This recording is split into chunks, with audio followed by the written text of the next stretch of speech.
What's up guys, welcome back. I'm Kyle. Today we're going to be taking off the stock exhaust and putting my Akrapovic on it. Overall, this should be a fairly straightforward procedure, but two things are probably going to get in the way. One, certainly the fairings are going to get in the way from us being able to work on this. And then two, the radiator. So we're going to see how we can navigate that, and then I'm just going to show you every step along the way. So if you have an R9 or maybe something similar and you're trying to do this yourself, here's exactly how to do it. I don't know about you guys, but for me, it's way easier for me to like either do something or see it in video versus like a piece of paper or somebody trying to tell me to do it. So let's go. First thing is just going to be starting with the lower fairings down here, and there's going to be 3 bolts down at the bottom. And then to take these off, you want to use 9/32 hex point. 3, keep them all somewhere relatively safe. I love to loose shit in my garage. I would love for that to not happen this time. Alright, so for this lower fairing that connects to this main one, you're gonna have 3 bolts. Again, it's gonna be a 9/32 standard socket. Not a socket, but it's gonna be a 9/32 hex point, just like the other ones, except these are flush mount screws. They look like this. 3 of them, 1, 2, 3, and then you have to do the other side of the bike, left side of the bike, and then you can just pull this towards you, wiggle it out, and then these little tabs will come off and you can just slowly pop it out. It's leaned over on this side, so you guys aren't going to have a very good angle, but it's the same thing.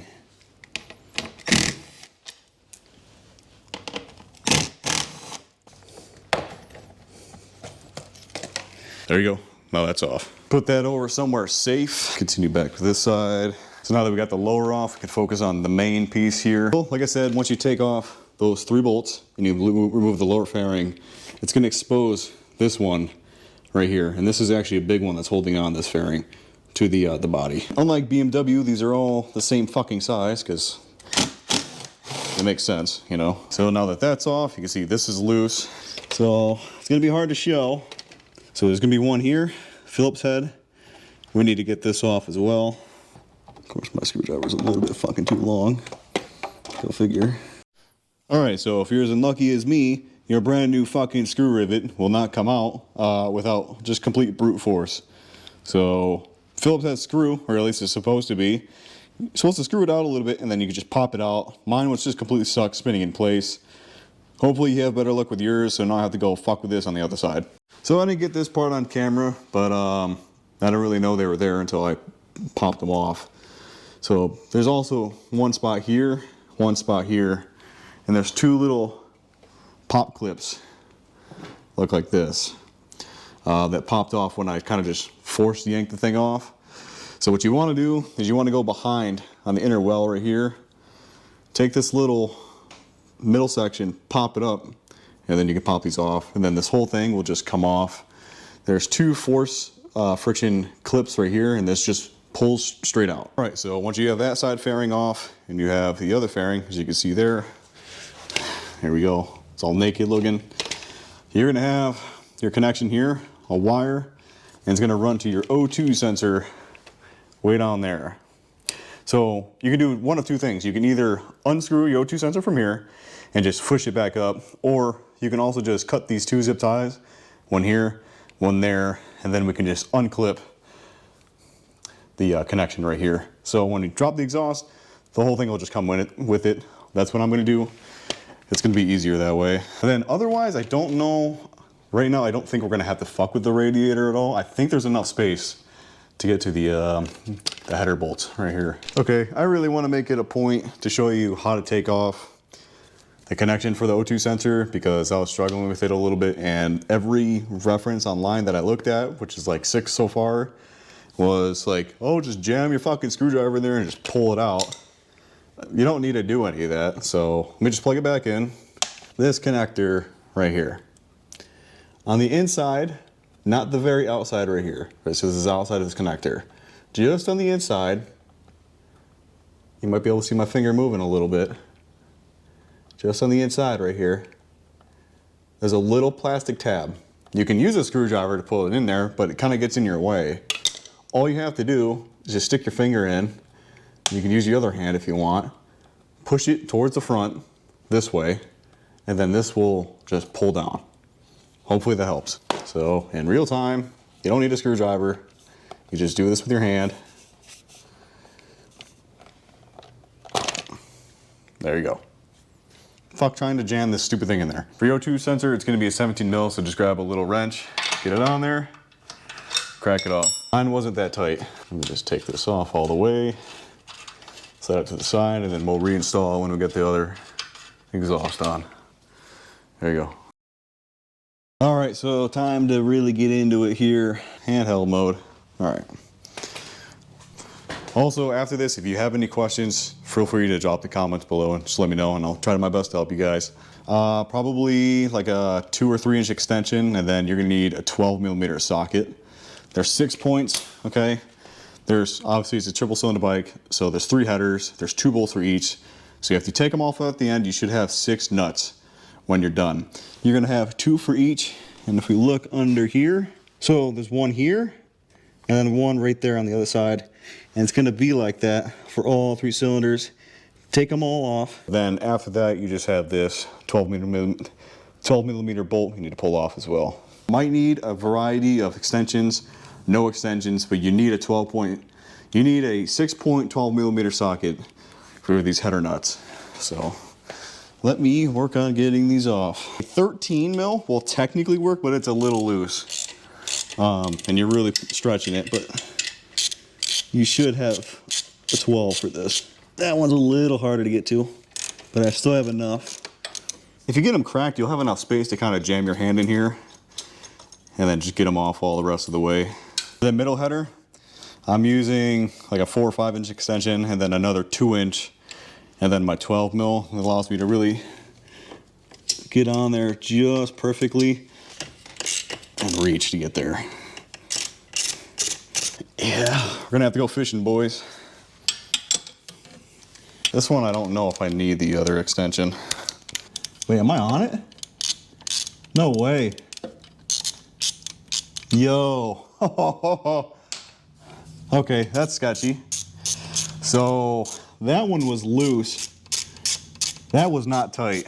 Okay.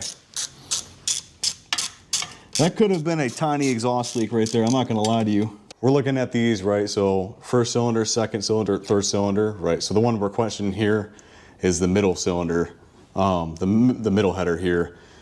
The second bolt towards the other side was not even tight. It took no effort to take it off at all. So might have had a small exhaust leak on that one. On one of your inspections and one of your checkups, make sure you're checking your headers. Make sure they're fucking tight, guys. I'm just gonna try to reach to the other cylinder from this side instead of having to crawl around, but we'll see. Oh, and for that last one, I just used the 5 inch extension with the socket. In case anybody was wondering how I got them off. That one on, that was a lot tighter, for sure. Knock that nut off. There it goes. That one wasn't that tight either. Let's go ahead and get this one loose as well. There's one over here as well. Whoa! Well, it's definitely loose now. There we go. Okay. All right, so very important. When you take it out, you're gonna have these little rings that sit between the engine cylinder and the exhaust header. Those have to go in when you put the new exhaust back on. You can't just drop the whole exhaust, because the bottom of the stock exhaust will actually hit the bottom of the oil pan here. So it can't actually fall all the way down by itself. You have to take the whole exhaust, shift it forward off the engine. You have to shift it off the header studs, and then you can drop it all the way. So right here behind the radiator, there's a bracket. It's a radiator support bracket, and it mounts up to the engine right here. There's a little bolt right here. It's a 5 millimeter hex point. You can unscrew this and you can tilt this bracket upwards to give you more space to get at this. So you don't have to move the radiator out of the way or anything like that. Just take that and that gives you enough space to get your headers in and out. Another thing about the Akra is the Akra has, technically these are 3 different pipes. So they're connected in the middle here and here. So you can technically pull each one of these apart and install it into the cylinder head one at a time. That's actually what I did, because it allowed me getting those little copper rings in there being able to hold those in place while I'm mounting the header myself. Otherwise, you might need a second pair of hands. So we're now done with that, and now we're going to move to the mid-link section. Make sure you put that support bracket and that little screw back in. The only thing I'm going to note about this, and I'm going to dock Acra for this pretty big. So the US bikes don't have the downstream O2 sensor, and they don't include a block off for this O2 bung right here. So I'm going to have to find something to source to block that off. You've got one hook here, and one on the back, and that's just going to correspond to the hooks on the header pipes. So before you go ahead and tighten up all the bolts for, before you go ahead and tighten up all the nuts for the header, go ahead and get your mid-link connected, put on your springs, and then you want to put on that 12mm bolt down here again. Just because if you tighten everything back up here, it's almost going to be impossible to put the mid-link back on because everything's going to be so tight and kind of twisted a little bit. So your O2 sensor has a smaller thread in it than the standard machining for these headers. So they give you, let's see here, get you down in there. Those little adapters, you screw them into the header, you can use a 7/8 wrench to tighten that up in there. Let's see here. So this is going to kind of go in like this. Oh. Okay, so on the end there's a little sticker. Gonna want to remove that. And there's another one that's kind of like torn off on this side right here. Fucking thing easy to peel off. Fucking God. Like, do I need a fucking sticker that says my catless system doesn't meet EPA standards? Do I need that? That should slip on relatively easily, and it did. That was a very easy fit. I fucking love that.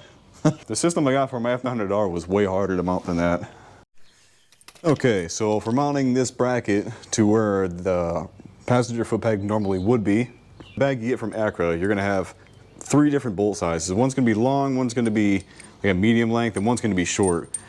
In that bag, the shortest ones is the ones you want to use here. None of the other ones will work because they stop too far out and there's a gap between the bracket and the frame of the bike. Use the 2 shortest bolts, and then for each one, use a washer on the bottom side. Obviously the bracket's on.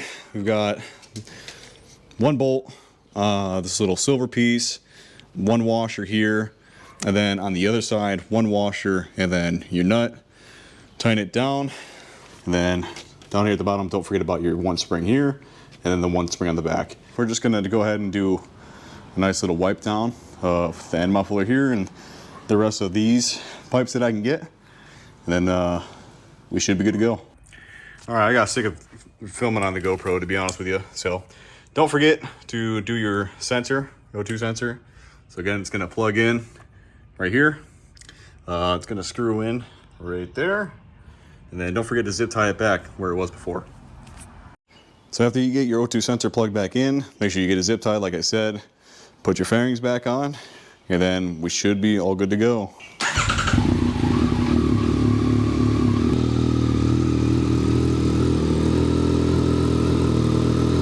I was expecting way worse.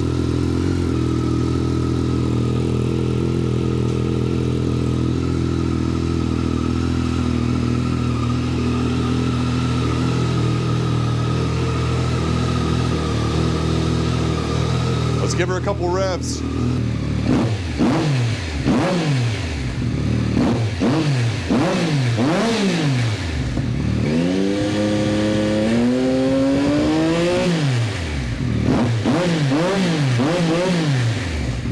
Not too shabby.